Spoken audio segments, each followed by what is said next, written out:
सखी सहेली।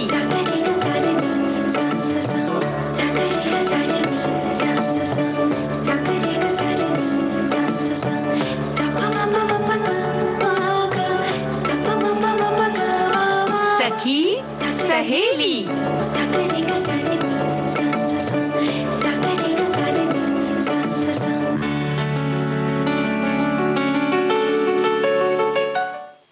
सभी सखियों सहेलियों को संगीता श्रीवास्तव और प्यारी बुआ का नमस्कार। और भाई इतना खास दिन है तो शारदीय नवरात्र के हमारे सभी श्रोताओं को और प्यारी दुलारी संगीता को शुभकामनाएं। बुआ जी आपको भी बहुत बहुत शुभकामनाएं नवरात्रि की। देखो आज ये हमारी तरफ से था दुलारी संगीता, हमारे किसी श्रोता ने लिखकर नहीं भेजा, हर बार लिखकर भेजते हैं तो हमने थोड़ा सा चुरा लिया है आज के लिए खास तौर से, क्योंकि आज बड़ा विशेष दिन है। आश्विन मास के शुक्ल पक्ष का प्रतिपदा के दिन है, शारदीय नवरात्र शुरू हो गया है ना।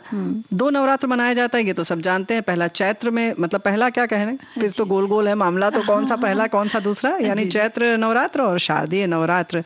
तो ढेर सारी शुभकामनाएं। खास पूजा पांडाल सजता है, इस समय माँ की पूजा होती है अलग अलग रूप की। 9 रूपों की पूजा का विशेष महत्व है ना जी। तो कितने इंतजार के बाद बुआ जी देखिए ये अवसर आता है, ये समय आता है जब सारे लोग धूमधाम से कहते हैं कि मतलब ऐसा लगता है कि पूरा भारतवर्ष ही बिल्कुल एक हो गया है। हाँ, स्वागत के लिए तैयार है ना। हाँ बिल्कुल, सभी लोग स्वागत के लिए तैयार हैं। तो 9 रूपों की पूजा माता रानी की होती है और हर जगह पे अलग अलग सी होती है। तो पहले दिन माँ शैलपुत्री की पूजा होती है, दूसरे दिन ब्रह्मचारिणी माता की, और फिर माँ चंद्रघंटा की, फिर माँ कुष्मांडा की, माँ स्कंद माता, माँ कात्यायनी, माँ कालरात्रि, माँ गौरी, महागौरी और सिद्धिदात्री जी। तो इस तरह से माँ दुर्गे, इस तरह से हर वर्ष आपका आगमन हो, निर्मल आकाश हो, हरी भरी वसुंधरा, वायु जल सर्वत्र हो, पवित्र हो वातावरण, कष्टों से मिले मुक्ति, विघ्न बाधाएं हो दूर, पूर्ण हो मनोरथ सब, मिले आपकी कृपा दृष्टि, न व्यथित हो कोई, न हो कोई पीड़ित, न सूना हो कोई आंगन, भर जाए रीते मन, वंचित न रहे कोई, मिले जन जन को अपने हिस्से की धरती, अपने हिस्से का गगन, हे माँ दुर्गे आपको शत शत नमन। तो ये भाई हमारे साथी ने लिखकर भेजा है। ममता ऊर्जा भरी भक्ति आराधना आस्था और चेतना का महापर्व नवरात्रि, ढेर सारी शुभकामनाएं जी।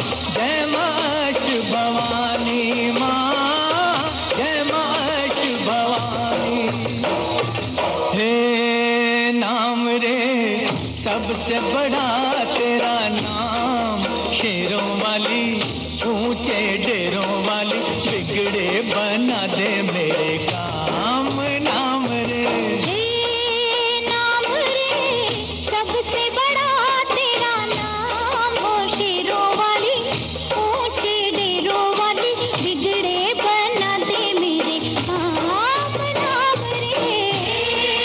नाम रे सबसे बड़ा तेरा नाम, हो शेरों वाली ऊंचे डेरों वाली, बिगड़े बना दे मेरे काम, नाम रे।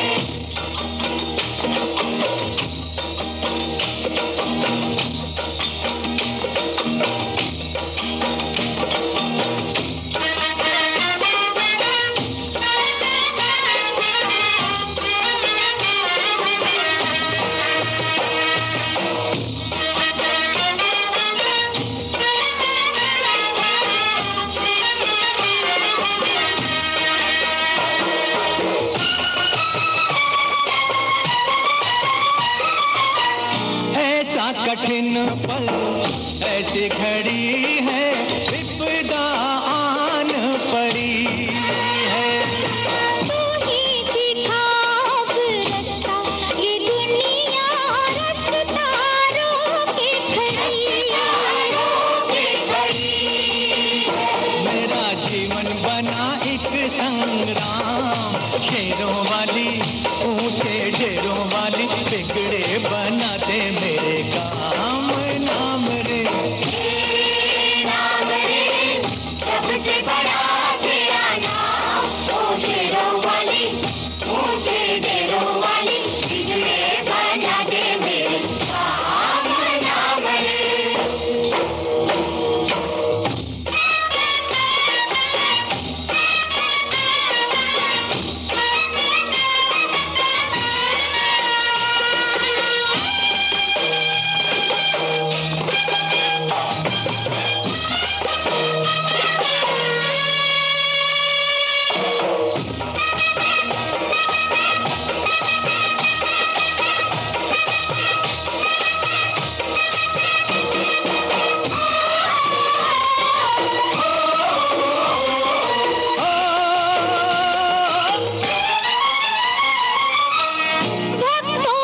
नहीं है कोई जगत में, तू उसकी बन जा।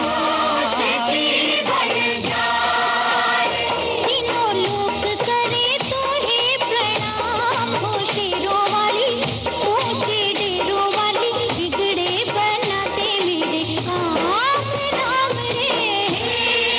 नाम रे सबसे बड़ा तेरा नाम, हो शेरों वाली ऊंचे डेरों वाली, बिगड़े बना दे मेरे काम।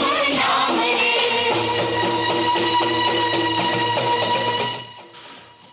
तो संगीता बिटिया, जगह जगह पंडाल आज सजा है, हाँ, कितना शुरू हो कुछ- जाएगा। जी जी। आज तो नहीं, मतलब शुरू हो जाएगा पंडाल सजना बिल्कुल, ना। बिल्कुल। और देखिए कितनी सारी चीजें लोग माँ से मांगते हैं। हाँ, इस गीत में भी वैसी ही कुछ कामना थी, लेकिन- हाँ, मतलब सब लोग भर भर के अपनी झोली बिल्कुल भर लेना चाहते हैं, भर लेना चाहते हैं, कुछ चूक न रह जाए। कोई चूक न रह जाए। बिल्कुल सही बात है, ये सबकी उम्मीद रहती है। हाँ। लेकिन भाई आज हमारी झोली में क्या है, या यूं कहें कि सखी सहेली के पंडाल में आज क्या क्या सजा है। हाँ। तो भाई सबसे पहले बता दें कि सखी विशेष में दलीप कौर तिवाना की बात करेंगे, है ना। साहित्यकार जी जी। और धारावाहिक चित्रलेखा भी बुआ जी आज सुनवाना है हाँ, ना? तो हम भूल ही गए थे। जी। और वंदनवार की सजावट तो हमारे श्रोता किस किस तरह से कर रहे हैं वो बताएंगे। बहुत सारी चीजें लिखकर इन्होंने भेज दी जी। है। और आज है अंतर्राष्ट्रीय परमाणु हथियार उन्मूलन दिवस। हाँ। वैसे देखा जाए तो शक्ति की आराधना, ये भी जो उन्मूलन वाली बात है, कहीं ना कहीं शक्ति की खोज में सब लगे हैं, और ये शक्ति की आराधना का ही ये 9 दिन है। बहुत सारे हमारे साथियों ने लिखकर भेजा है कि संस्कृत में नवरात्रि का, यानी कि नवरात्रि, 9 रात्रि का मतलब है 9 दिन का ये त्योहार है, और दशमी आ जाती है उसके बाद। तो भाई कहते हैं ना कि लक्ष्मी, सरस्वती, भगवान कार्तिकेय, गणेश जी के साथ पंडाल में सब विराजमान रहते हैं, कलश स्थापना होती है, व्रत, पूजा, फिर कन्या खिलाना, ये सब चीजें होती हैं। और पौराणिक कथा में दुर्गा पूजा और नवरात्रि से जुड़ी बहुत सारी कथाएं हैं। शस्त्र पूजा का भी विधान इस नवरात्र के बाद होता है ना। जी जी। और महिषासुर मर्दन की विशेष प्रतिमा जो माता रानी की होती है, देवी दुर्गा की साज सज्जा का देखा जाए बुआ जी तो पश्चिम बंगाल में यानी कि कलकत्ता में बड़े सुंदर पंडाल सजाए जाते हाँ, हैं। बहुत सुंदर सुंदर। जी। और उनका जो माता रानी का स्वरूप होता है वो भी बड़ा अलग अलग देखने को मिलता है, और खास उनकी जो आंखें बनाई जाती हैं वो बड़ी खूबसूरत होती हैं। बिल्कुल, जैसे लगता है कि कहते हैं ना कि सबसे सुंदर आंख जो होती है या तो मृग नयनी हो या मछली जैसी हो। हाँ। तो खास तौर से ये जो तुमने कहा ना कोलकाता वाली, वहां पर एक आंखों का जो स्वरूप होता है माता रानी का, जी, जी। बिल्कुल जैसे लगता है सुंदर सी मछली का आकार है ना। हाँ। बहुत सुंदर जी, लगता है। जी, सही बात बहुत है। सुंदर, बहुत सुंदर। यूं तो उत्तर भारत में भी मनाया जाता है। पश्चिम बंगाल में दुर्गा पूजा कहीं चामुंडा रूप में पूजी जाती है। बिलासपुर हिमाचल प्रदेश में नैना देवी नाम से मेला लगता है। सहारनपुर में शाकुंभरी देवी मेला लगता है। इसके अलावा देवी के और भी कई शक्तिपीठ हैं, सिद्धपीठ हैं। सब जगह अलग अलग ढंग से मेले लगते हैं। जी, जहाँ पर देखिए तो कितनी सारी भीड़ नजर आती अब है। श्रद्धालु पहुंचे तो मेला लग गया, हाँ, है जी, कि नहीं। बिल्कुल। और बड़ा ही खूबसूरत मेला भी होता है, अलग अलग चीजें मिलती हैं। माता वैष्णो देवी भी इस समय लोग जाते हैं, चामुंडा देवी जैसा कि आपने बताया बुआ जी। तो अलग अलग जगह में अगर बात करें माँ नैना देवी की भी, तो वहाँ भी बिलासपुर में भी लोग जाते हैं, और कालका देवी में भी जाते हैं, और सहारनपुर में भी जो शाकुंभरी देवी हैं वहाँ भी जाते हैं। मनसा देवी की पूजा भी करने के लिए जाते हैं। यानी कि जो नवरात्रि है उसमें अलग अलग जाने का भी लोग बहुत विधान सोचते हैं। है, हाँ, बिल्कुल। और अलग अलग जगह जैसे जाते हैं। कांगड़ा में ब्रजेश्वरी हैं देवी, ऊना हिमाचल में चिंतपूर्णी देवी हैं, माँ नैना देवी जैसे हैं, माँ कालका हैं, ऐसे ही बहुत सारे, ज्वाला देवी हैं। बहुत सारे लोग हैं, और जिसकी जहाँ श्रद्धा होती है, जहाँ जिसके पास होता है वो वहाँ पहुंच जाता है। वैसे देखा जाए तो माता रानी जो है वो हम सबके पास है ना। हाँ। और ये जो बात है कि इस दिन को मनाने की बात, उस पर तो हम बाद में बात करेंगे, लेकिन हमारे एक श्रोता ने बड़ा अच्छा सा संदेश लिखकर भेजा है ना। जी जी। देखिए बुआ जी, ये संदेश मैं पढ़ती हूँ, तब तक आप एक संदेश पढ़िए या तो फिर आगे बढ़ जाए। जी बिल्कुल, देख रही हूँ। देखो, माँ का प्राकृतिक स्वरूप और जी। प्रकृति हाँ। का माँ स्वरूप दोनों में लोकों में जागृत है। हाँ। यानी माँ का प्राकृतिक स्वरूप और प्रकृति का माँ स्वरूप लोकों में जागृत है। हाँ। यानी लोगों में है जागृत। बिल्कुल। देवी माता के सबसे सुलभ प्रवास का अवसर नवरात्र में आता है, जब सभी भक्तों के लिए माँ जगदम्बा अपने स्वरूप में विद्यमान रहती हैं। माँ दुर्गा की भक्ति से संपन्नता, ऐश्वर्य, सुख और शांति का आगमन होता है। देवी जागरण का ये नवरात्र काल सभी श्रद्धालुओं के वरदान है। जी। और लेकिन ये जो बात है, तुम पहले बता दो, अच्छा तब हम बात करें। नहीं, ये मैं श्रोता हमारे हैं, उनका ही मैं पढ़ने वाली थी। तो इन्होंने लिखा है कि कुछ इस तरह से हो कि हर वर्ष आपका आगमन, निर्मल आकाश हो और हरी भरी वसुंधरा, वायु जल सर्वत्र हो, पवित्र हो वातावरण, कष्टों से मिले मुक्ति। और ये सारी बातें हमारे देखो ये जो हाँ पहले लिखी थी और इन्होंने बताया है, ये कुछ कुछ आजकल जैसे अगर हम बात करें तो जब ये दिन आता है तो खास तौर से हमें क्या सबक दे जाता है ये हमें सीखना पड़ेगा, जो हमारे लिए आज भी प्रासंगिक है। हाँ। लोग सोचते हैं कि ये रूढ़िवादिता है, हम वही वही चीजें कर रहे हैं, लेकिन संगीता बेटे ऐसा नहीं लगता कि कहीं ना कहीं हम एक निश्चय लेते हैं कि नवरात्र के पहले हम घर की साफ सफाई कर लेंगे, जो कि हमारे जीवन में या हमारी उन्नति के लिए एक डिटर्मिनेशन बहुत जरूरी है। हाँ। हम दृढ़ प्रतिज्ञ हों कि हमें ये करना ही है। हाँ। या इस दिन अगर हमें उपवास रखना है तो हमें ये ही खाना है, ये नहीं खाना है। हाँ। तो ये डिटर्मिनेशन हम यहाँ से सीखते हैं। जी, जी। कहीं ना कहीं ये पूजा पाठ हमें कुछ कुछ सिखाता है। हाँ। ऐसे ही होता है कि एक होप, जो आजकल हम चाहते हैं कि उम्मीद आपकी हो, आशान्वित रहें आप जीवन के प्रति, तो तभी आप बहुत कुछ कर सकते हैं। जी, है ना? जी, जी। और क्या जरूरी है? हाँ, और ये कि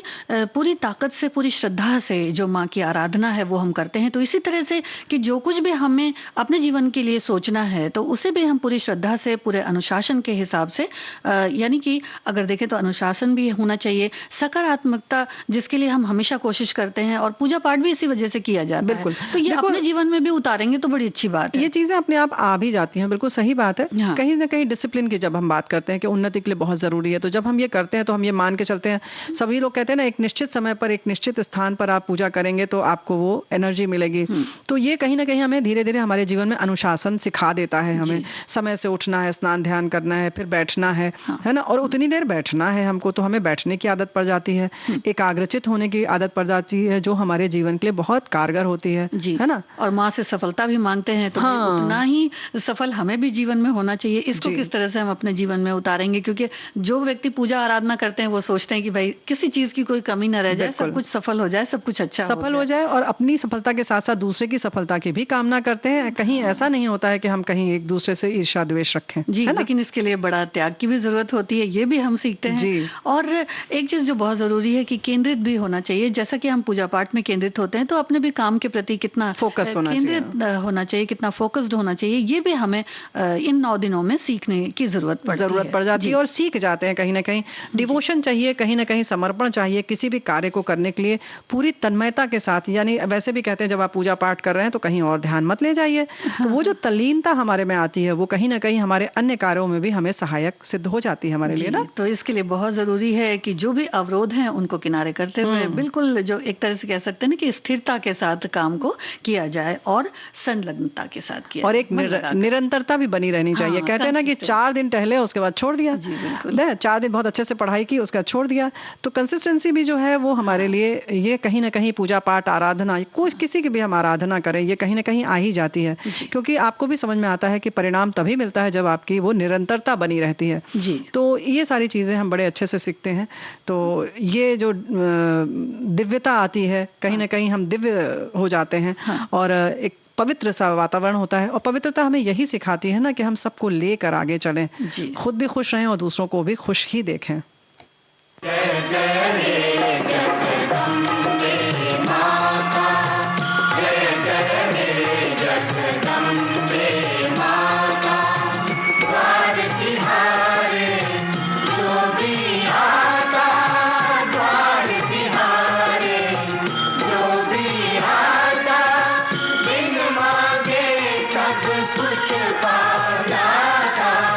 जय जय रे जगदम्बे माता,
जब जिसने तुझको पुकारा,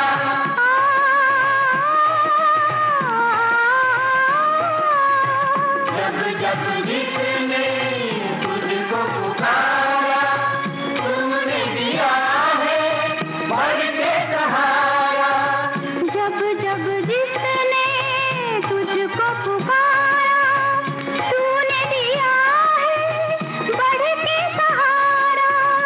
हर भूले राही को माता,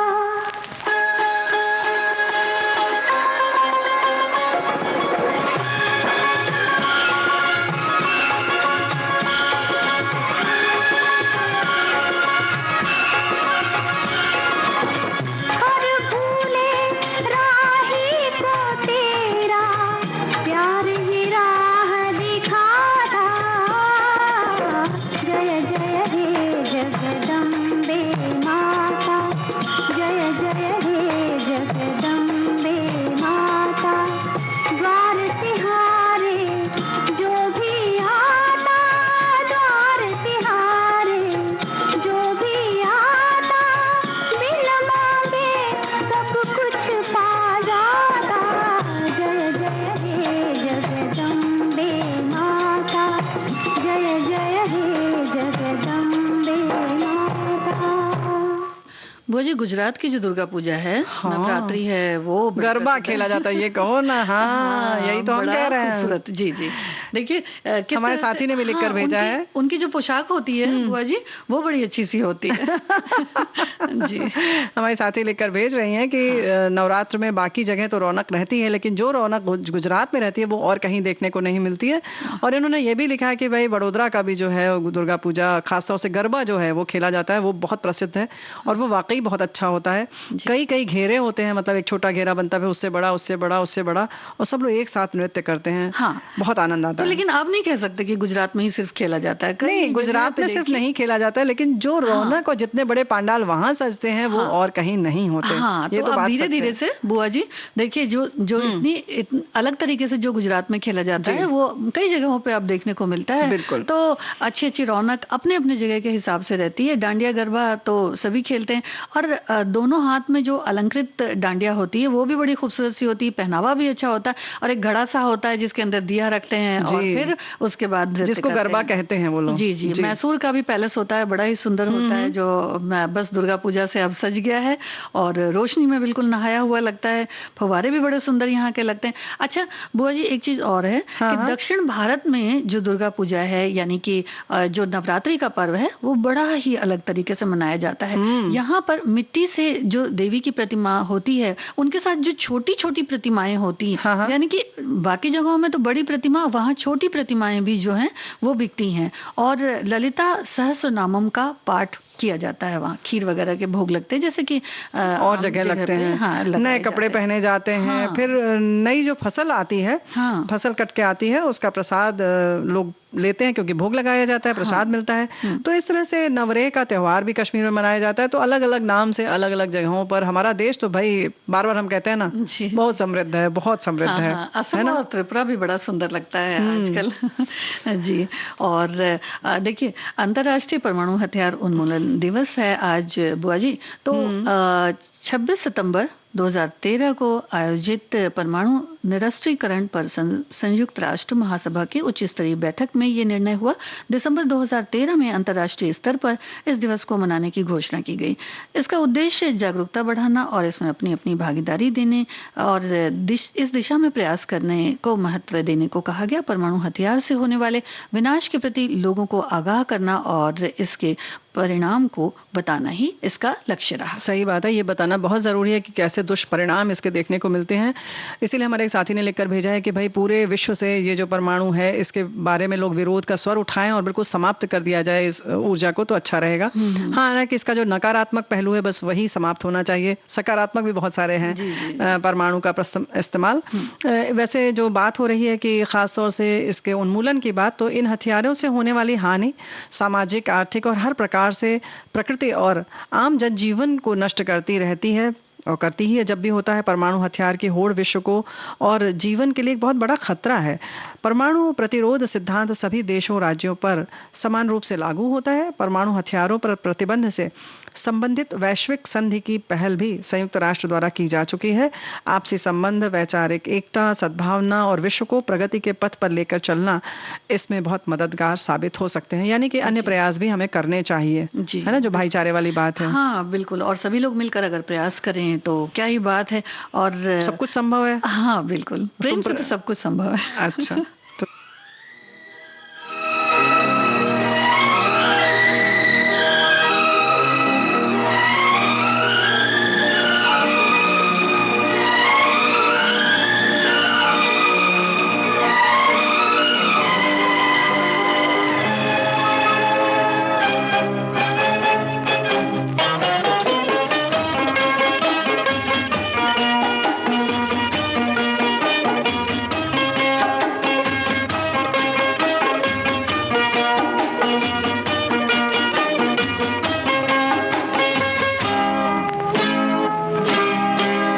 मुझे कितना प्यार है तुमसे, अपने ही दिल से पूछो तुम।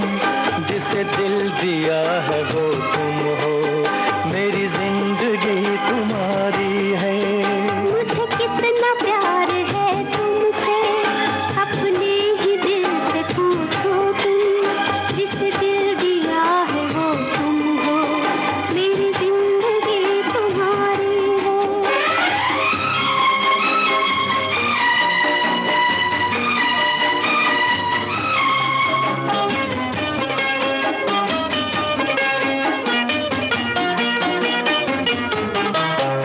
चाहत ने तेरी मुझको कुछ इस तरह से घेरा, दिन को है तेरे चर्चे, रातों को ख्वाब तेरा।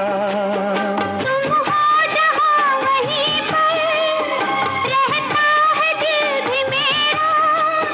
बस एक ख्याल तेरा, क्या शाम क्या सवेरा।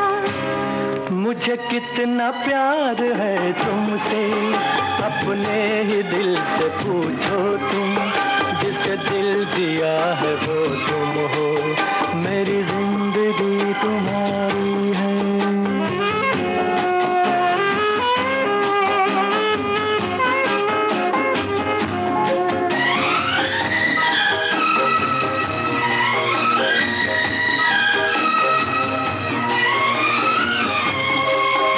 ये दुनिया कैसे बदली, कुछ भी समझ ना आए। क्यों कर हुए वो अपने, कल तक थे जो पराए। दिल की लगन हो सच्ची, फिर क्यों न रंग लाए। मेरे थे तुम सदा से, पर अब करीब आए। मुझे कितना प्यार है तुमसे, अपने ही दिल से पूछो तुम। दिया है वो तुम, मेरी जिंदगी तुम्हारी है।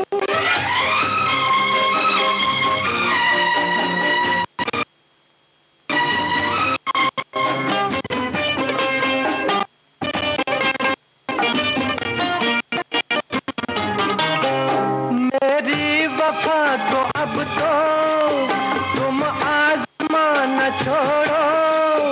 दिल को चुरा के मेरे, आंखें चुरा न छोड़ो। मुझको बना के अपना, बातें बना न छोड़ो। मैं कब न थी तुम्हारी, लेकिन सताना छोड़ो। मुझे कितना प्यार है तुमसे, अपने ही दिल से पूछो तुम। जिसे दिल दिया है वो तुम हो, मेरी जिंदगी तुम्हारी है। मुझे कितना प्यार है तुमसे, अपने ही दिल से पूछो तुम। जिसे दिल दिया है वो तुम हो, मेरी जिंदगी तुम्हारी है। जिंदगी तुम्हारी है कि हमारी है, पता ही नहीं चलता ना। हाँ देखिए, इसीलिए हथियार उन्मूलन बहुत जरूरी है बुआ जी। ये बात तो है। तो अभी क्या बात करनी है, हथियार उन्मूलन पे ही टिके रहेंगे? क्यों नहीं, मेरा कमरा तेरा कमरा करेंगे? हाँ, मेरा कमरा तेरा कमरा भी हो सकता है। मेरा कमरा तेरा कमरा भाई हम इसलिए कह रहे हैं क्योंकि हाँ। दलीप कौर तिवाना, जिनकी हम बात कर रहे हैं, तिवाना भी कहते हैं इनको, तो दलीप कौर जी की जो साहित्यकार हैं, आज सखी विशेष में हम उनका खैर मकदम करते हैं, उनके बारे में बात करेंगे। पंजाबी साहित्य के तमाम प्रचलित साहित्यकारों में दलीप कौर तिवाना अपने खास स्थान रखती हैं। पंजाबी भाषा में समकालीन साहित्य रचा और उसमें इनका मतलब विशेष योगदान है। 4 मई 1935 को पंजाब के लुधियाना जिले के रब्बन गांव में एक संपन्न जमींदार परिवार में जन्म हुआ इनका और शिक्षा पटियाला में हुई। एमए की पढ़ाई में उनका प्रथम स्थान था। पंजाब विश्वविद्यालय चंडीगढ़ से इन्होंने डॉक्टरेट की यानी पीएचडी की, शोध कार्य किया, डिग्री प्राप्त किया। पढ़ाई लिखाई विशेषकर साहित्य अध्ययन और रचना में दलीप जी की विशेष रुचि थी। मानद डीलिट गुरु नानक देव विश्वविद्यालय अमृतसर से मिला इन्हें। तो भाई क्या कहना, शिक्षा तो शिक्षा ही शिक्षा है ना। जी जी। 1963 में पंजाब विश्वविद्यालय पटियाला में प्रोफेसर बनी, पंजाबी विभाग की प्रमुख और डीन भी रहीं। 1 साल तक यूजीसी में प्रोफेसर रहीं। साहित्य व्याख्यान के लिए उन्होंने कई देशों का दौरा भी किया। इनमें कनाडा, इंग्लैंड और अमेरिका प्रमुख देश थे। इन देशों में उन्हें साहित्य सेवा के लिए कई बार पुरस्कार भी मिले। उनका विवाह प्रोफेसर भूपेंद्र सिंह से हुआ, जो एक अच्छे कवि, समाजशास्त्री और विश्वविद्यालय में प्रोफेसर थे। दलीप तिवाना की कई कहानियां हैं, लघु कथाएं, उपन्यास, आत्मकथा और निबंध भी लिखे आपने। आपकी कथाओं और उपन्यासों में ज्यादातर समाज के उस वर्ग की इच्छाओं, आकांक्षाओं, उम्मीदों और उनका पूरा जीवन दृश्य दर्शाया गया है जिन्हें समाज में मतलब कह सकते हैं ना दूसरे दर्जे पर रखा जाता है, समझा जाता है। इसी तरह से महिलाओं की स्थिति, उनके मन की व्यथा, उनके प्रति लोगों के रवैया, ये सब उनकी रचना में हमें देखने को मिलता है। इन बातों में और उन विडंबनाओं को दलीप तिवाना ने अपने साहित्य लेखन में बड़े मुखर तरीके से बताया। आपने साहित्य आलोचना पर भी कई पुस्तकें लिखी हैं। जी, और पुस्तकों के बारे में भी बताएंगे। एक छोटा सा ब्रेक अच्छा, ले लेते हैं। बताएंगे, हमें लगा तुम अभी बताओगी, लेकिन ब्रेक लेंगे तब। जी बिल्कुल। चलो ठीक है।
तो भाई जैसे शिक्षा इनकी बहुत ज़्यादा है, वैसे ही इनकी कृतियां बहुत हैं।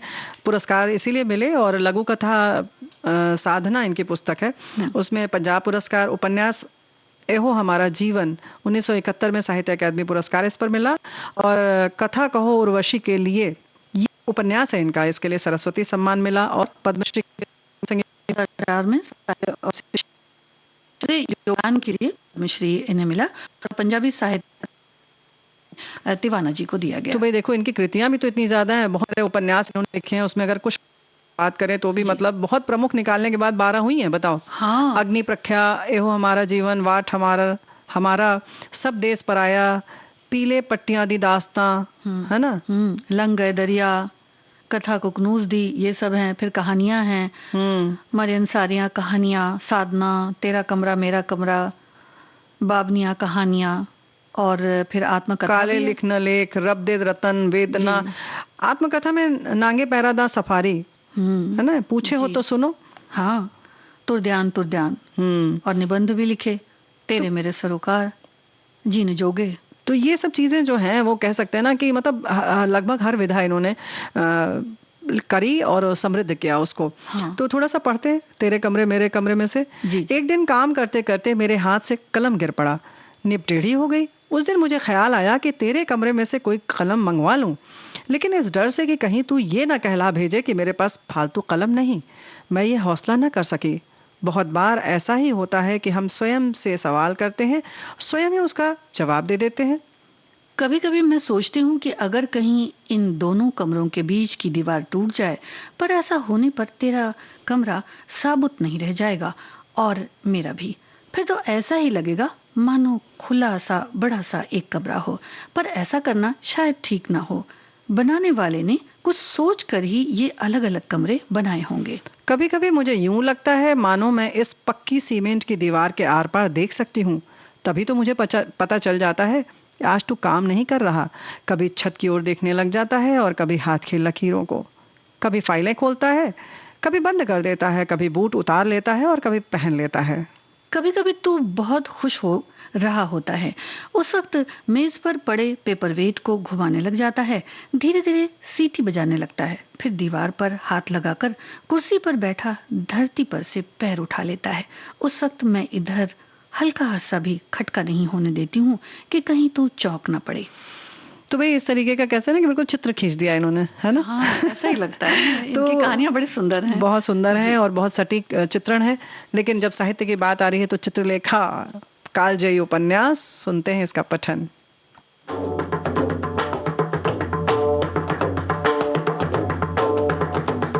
चित्रलेखा।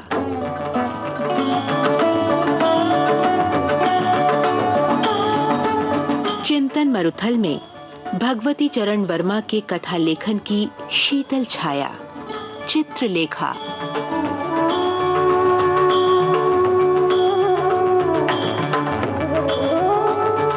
विचार सागर के झंझावात में निर्णय का प्रकाश स्तंभ। चित्रलेखा।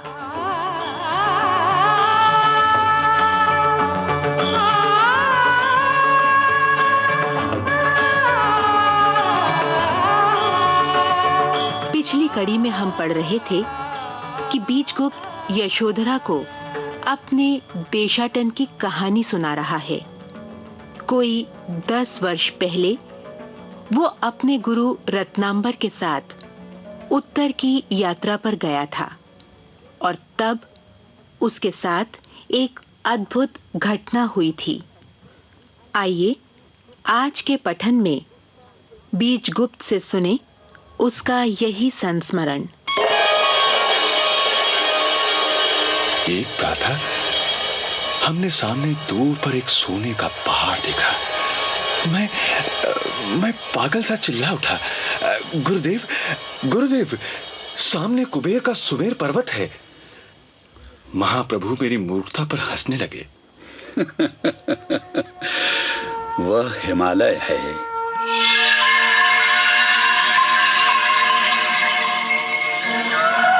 हिम पर सूर्य की किरणें चमक रही हैं और इसीलिए तुम्हें स्वर्ण का भ्रम हो रहा है।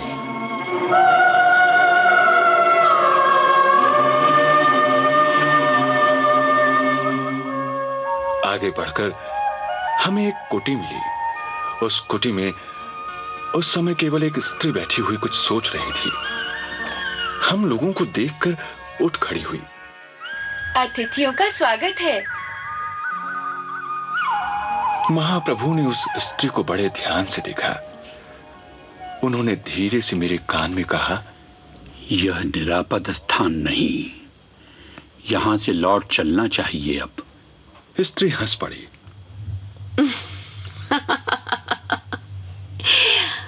अतिथि का अनुमान सत्य है, पर जब यहाँ तक आ ही गए हो तो एक बात तो जान लो, इस बात को तुम जीवन भर कभी न भूल सकोगे।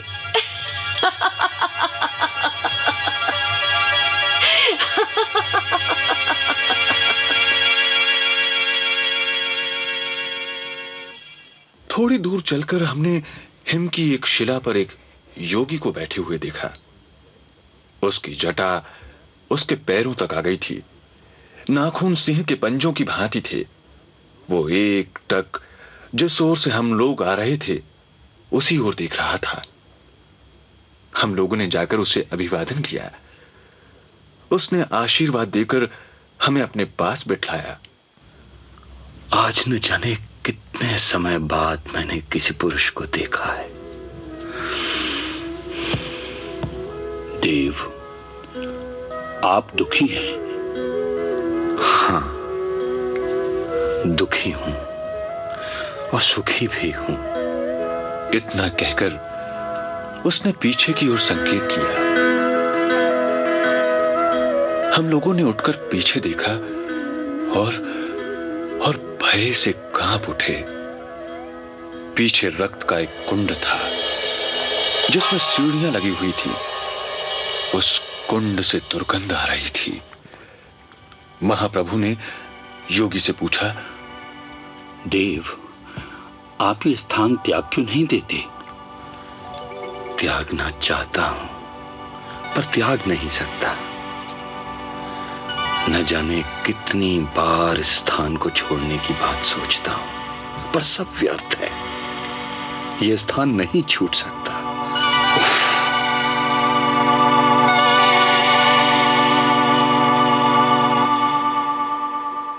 इसके बाद ज्ञान की बातें होती रहीं। उसने साधना तथा उपासना का महत्व हम लोगों को बतलाया। उस योगी का ज्ञान बहुत ऊंचा था। घंटों उस दुर्गंध को सहकर भी हम उसके ज्ञान की बातें सुनते रहे। उस समय संध्या निकट आ रही थी। एकाएक योगी चिल्ला उठा, समय आ गया, समय आ गया। और वो उठकर तेजी के साथ कुंड की ओर भागा। हम लोग भी उसके पीछे दौड़े। केवल कौतूहलवश योगी पागल सा उस कुंड में कूद पड़ा। आश्चर्य की बात, उस कुंड में उस समय रक्त के स्थान में स्वच्छ तथा निर्मल जल था। उसके रेदार किए जंतु सुंदर कमल दलों में परिणत हो गए।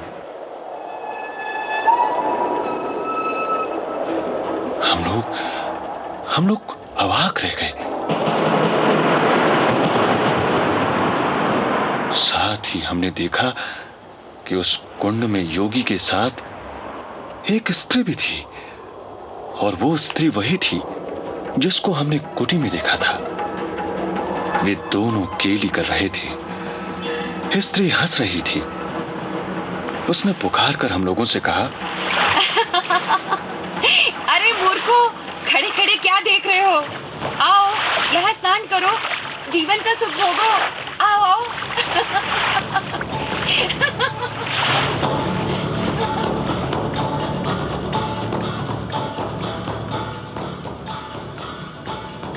मेरे मन में इच्छा हुई कि स्नान करूं, और मैं अपने वस्त्र उतारने लगा। पर महाप्रभु ने मेरा हाथ पकड़कर जोर से खींचा। न जाने उनमें कितना बल था कि लाख विरोध करने पर भी मैं अपने को मुक्त न कर सका। वे मुझे खींचकर ले चले।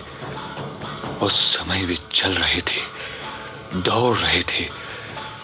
कुटी को पार करते हुए हम लोग पुराने मार्ग से लौट आए। महाप्रभु ने मुझसे बाद में कहा, वत्स, परमेश्वर को धन्यवाद दो कि हम लोग बच आए।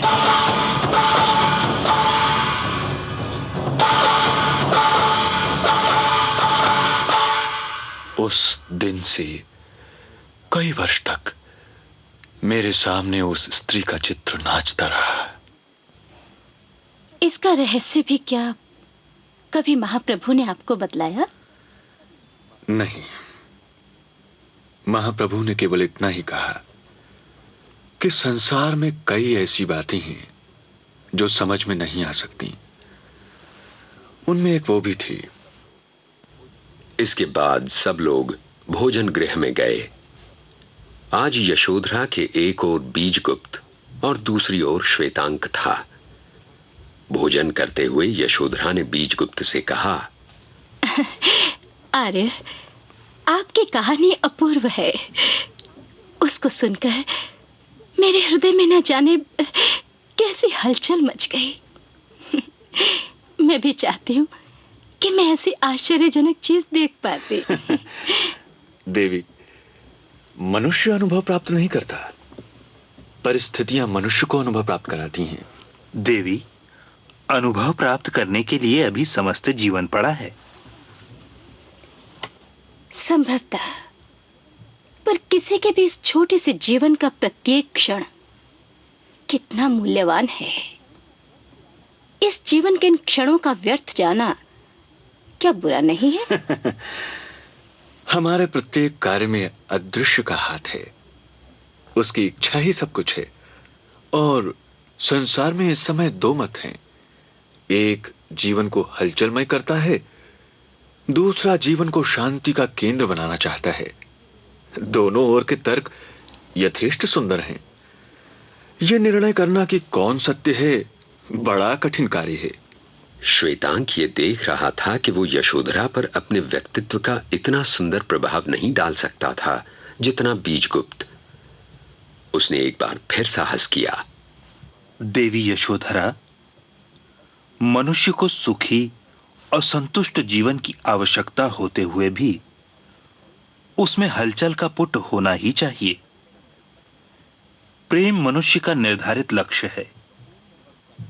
कंपन और कंपन में सुख, प्यास और तृप्ति, प्रेम का क्षेत्र यही है। जीवन में प्रेम प्रधान है।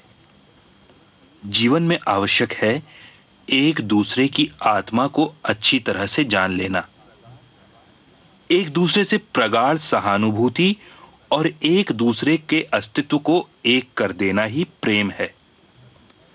यही जीवन का सर्वसुंदर लक्ष्य है। केवल लक्ष्य ही क्यों, यही जीवन है। यशोधरा ने श्वेतांक को देखा। उसकी आंखें श्वेतांक की आंखों से मिल गईं। श्वेतांक का सारा शरीर पुलक उठा।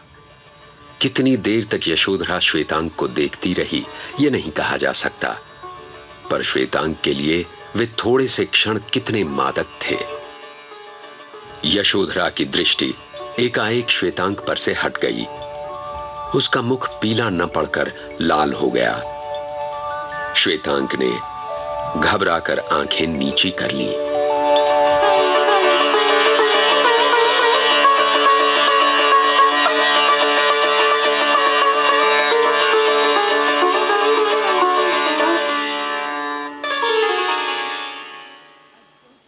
बीजगुप्त के अद्भुत अनुभव की कथा ने यशोधरा को प्रभावित किया तो श्वेतांक एक सहज ईर्ष्या से भर उठा।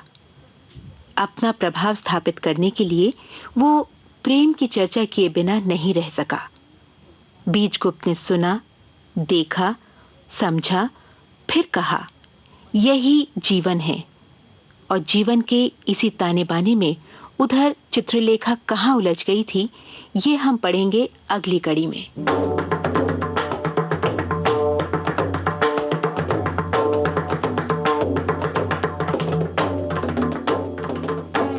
आज की कड़ी में रत्नांबर को स्वर दिया महेश शर्मा ने और बीजगुप्त थे कमल शर्मा। रहस्यमय योगी और उसकी संगिनी का रूप धरने वाले थे हरीश मगन और बेनू कलसी। यशोधरा और श्वेतांक बने सुलक्षणा खत्री और अमरकांत। उपन्यास के सूत्रधार हरीश भीमाणी।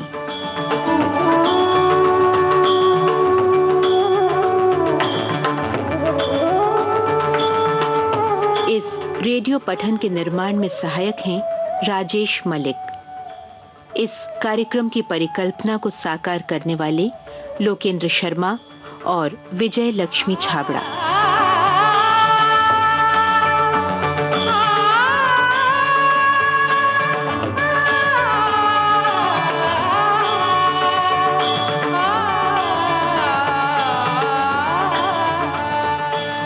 अब अगली कड़ी तक रेणु बंसल विदा लेती है। नमस्कार।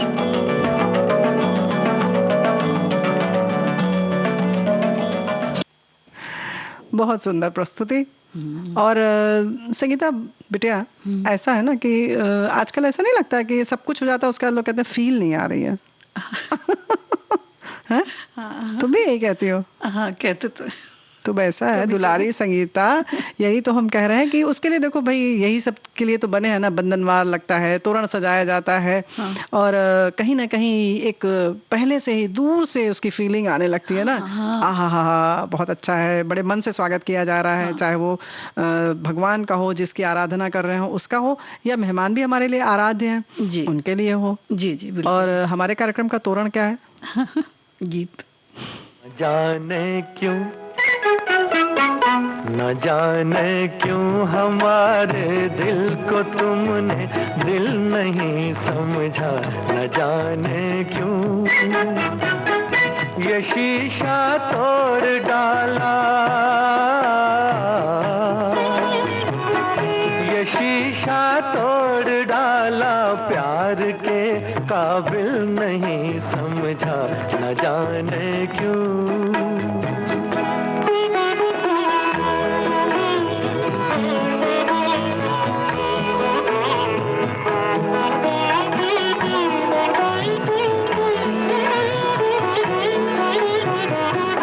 हमारा प्यार देखो और हमारा हौसला देखो, हमारा प्यार देखो और हमारा हौसला देखो, मोहब्बत का जुनून हमको कहाँ तक ले चला देखो, तुम्ही ने जान ले ली,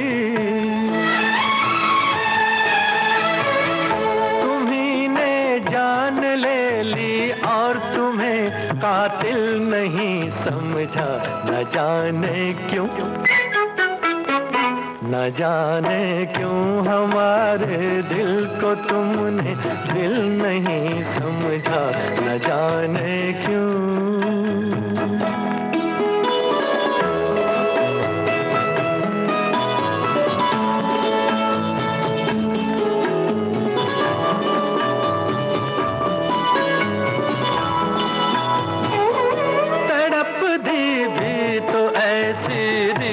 मुश्किल हो गया जीना, चलाए तीर वो तुमने के छलनी हो गया सीना, और उस पर ये सितम है, और उस पर ये सितम है कि हमें घायल नहीं समझा, न जाने क्यों, न जाने क्यों हमारे दिल को तुमने दिल नहीं समझा, न जाने क्यों।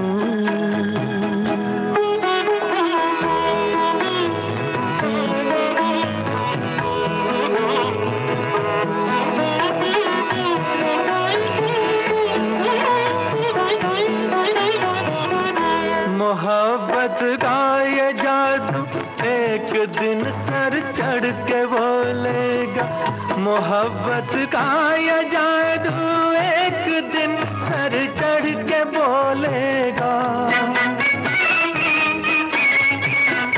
हर एक आंधी हर एक तूफान को दामन में ले लेगा, मोहब्बत ने किसी भी, मोहब्बत ने किसी भी काम को मुश्किल नहीं समझा, न जाने क्यों,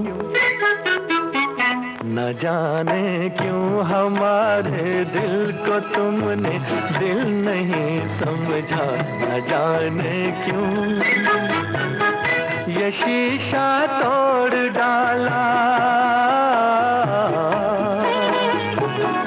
ये शीशा तोड़ डाला, प्यार के काबिल नहीं समझा, न जाने क्यों।